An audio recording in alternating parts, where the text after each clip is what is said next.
Le Sénat adopte une loi pour les jeunes, un projet de loi qui a été proposé par le ministre de la Promotion de la Jeunesse, Mamadou Touré, une loi d'orientation relative à la jeunesse, ce développement avec Kader Sogodogo depuis Yamoussoukro.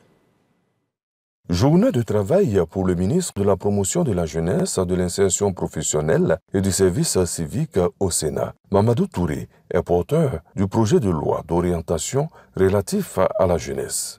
Un projet de loi qui apporte une réponse institutionnelle et légale au développement et à l'autonomisation de la jeunesse en Côte d'Ivoire. Au-delà donc des initiatives en termes d'action pour la formation et l'emploi des jeunes, le chef de l'État a mis un accent particulier sur les réformes qui doivent être entreprises pour faire évoluer le statut des jeunes dans notre pays.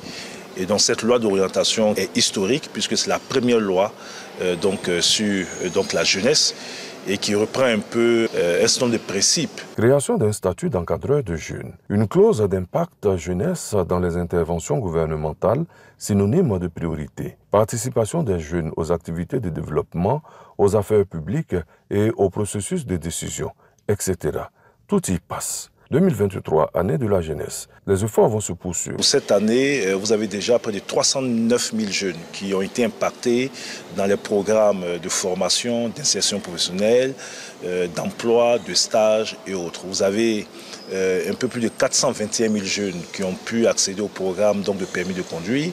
Vous avez 111 000 jeunes qui ont bénéficié de bourses et de secours financiers, que ce soit en Côte d'Ivoire et hors de la Côte d'Ivoire. Plus de 4 millions de jeunes sensibilisés contre certains fléaux, l'alcoolisme, la drogue, etc.